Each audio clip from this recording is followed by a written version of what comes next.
Hi everyone and welcome to this episode of Financial Fridayz. Now today we're going to be talking about the topic that's on everybody's mind, which is COVID-19. But we're taking a financial perspective and looking at how can we manage our finances through this pandemic. All right, so I want you to pre this, right? And when I say pre, I'm talking about one, prioritize.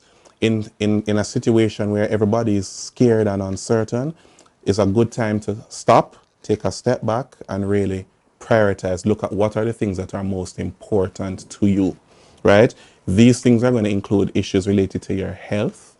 It's going to be related to the security of your family.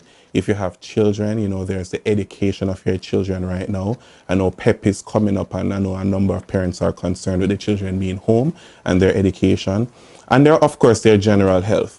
And whatever it is that's going to be important to you right now, it is important for one that you identify and write them down, because it's important once you have identified them, making a plan of action on how you're going to secure them and protect them. That's one. Two, in light of this, once you have prioritized, you're going to have to reorganize a number of things related to your expenses, how you spend money, because with the changes that are happening, income for many persons, and maybe in your case, your income may be impacted.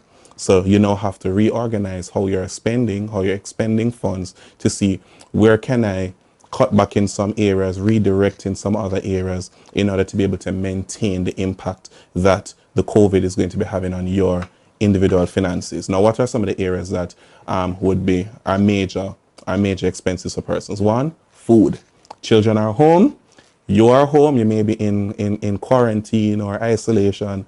You're reading and yamming down the place, or more so your children. What's important is to establish now some guidelines as to how you're going to be consuming, right? I can tell you, in my household, we have determined, and with the children, we're having these 3 meals per day. We're not going to be snacking in between, or if there's going to be a snack, you identify it up front, but there's not going to be any random just yamming, eating down the place.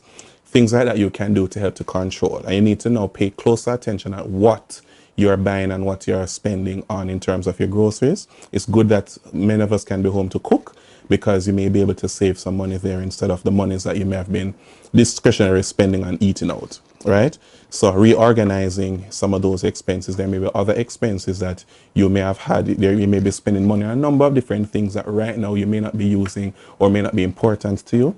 You can redivert some of those monies to the things that are important to you. The third thing that you may need to do now is to, as it relates to your finances, your loans, etc., you need to engage your institution, the various institutions that you're in, and look at different strategies in how you can reduce or minimize or even delay some of your obligations that you may have. But there is a caveat to that, though. Right now, I've seen in the media a lot of persons, institutions are saying, come and get a deferral on your payments, etc. But because at Victoria Mutual we care, we need to tell you and explain to you some of the impact of what these actions will have on you, and encourage you to use them when you really need them. It's not everybody right now that might need to, you know, have a moratorium on their payments, etc. You may not need it right now, but there may come a time where you will need it. And so I want you to spend a few moments just to explain to you what the impact of some of these things are. Let's begin with the moratorium. Now, a moratorium occurs where you may defer some payments. Some persons may say 3 months or even 6 months, request a 6-month moratorium to defer your payments. Now, these payments do not disappear. They don't go into a pit somewhere. These payments are typically added back to your principal, and the impact on your overall debt is that it will be increased. So either you will end up on the back end paying a larger monthly payment, a slightly higher monthly payment, because you took this moratorium, or you may have to extend your loan term. And it's not in every situation where you may be able to extend your loan term. But I did a calculation the other day, and what I found interesting is that for every month you may defer a payment, you're going to require 2 months, double the time, in terms of an extension to recover it, right? So for some persons who are concerned about when their loans are going to end, you need to know that if you take a moratorium now, for 3 months, and you can extend, you're going to be extending for 6 months to make up for the 3 months. If you have taken one for 6 months, you need to continue paying for another year if you're going to maintain your monthly payments approximately in order to recover from that moratorium that you have taken. This is what you need to know. So you can consider carefully, choose wisely, and do it at the right time. Now, your asset that you have will be important to you and you may not want to lose it. So if it is that you have a need, if your income was cut for whatever reason, or you may have been laid off or something, well, definitely we'd encourage you to do that because we don't want you to lose your asset. But there are some persons who are saying, yeah, I can get a break. Let me just take 3 months, 6 months, whatever. Consider carefully what you're doing and know the impact of it. Now, here at Victoria Mutual, we're here to assist persons who may have challenges in making your loan payments. We're encouraging you to come in and speak with us. And we're not telling everybody, oh, do this or we're going to give you moratorium blanket. No. What we want to do and ensure for each of our members is that the solution that we give you is a solution that is right for you. So I would encourage you, if it is that you have a challenge, come in, speak with us. There are a number of options that we can consider that can help you. It may not be a moratorium. There may be another in which we can reduce your monthly payment because you may be able to afford to still make a payment but make a lower payment. We may be able to do some things to allow you to reduce your monthly payment obligation, right? But assess your situation. So we encourage you to assess your situation, determine if you have the need, and if you do, you can come in, speak with us. Let us help you to formulate the right solution for you and effect it. Now, we don't know how long this COVID situation will last. We hope it will be very short. We pray it's going to be very short. But you want to ensure that the different ammunition in the arsenal, your financial arsenal that you're going to use to protect yourself, that you're using it at the right time. You don't want to run out of options early by taking them too quickly. All right, so come talk to us. We will help you to go through and to weather this storm. And remember, this too shall pass.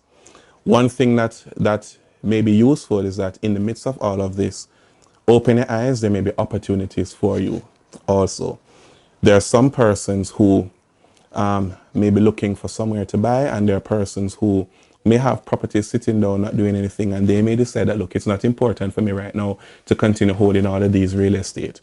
Maybe I can get rid of them right now and get some liquidity, and you may have an opportunity to get some good real estate right now. So many in previous episodes, I've spoken about the importance of having an emergency fund, ensuring your credit is in good order, etc. For those who have been taking our advice, now will be the time that it's going to pay off. But it's still never too late for anybody, right? But keep your eyes open. There are opportunities that are going to present themselves right now that you can position yourself into. In the investment market, some opportunities will come up where you may be able to get some assets at some good prices based on the temporary dip right now, right? For those of us who are invested in stocks, remember that you have been invested for the long term. Once the company is good, and you will speak with your financial advisor for more information, but you know that if it's a good company, it may be a good opportunity for you to buy some more at a lower price. We call that dollar cost averaging, so that when the market rebounds and turns, you'll have a greater profit to capitalize on, right? So let's not get fearful and hysteric. Let us keep calm. Let us speak to the experts. Let's get some good advice, consider our situation in totality, and make the right decisions. Remember, we want you to have financial independence, and we believe in taking a level-headed approach in dealing with your finances.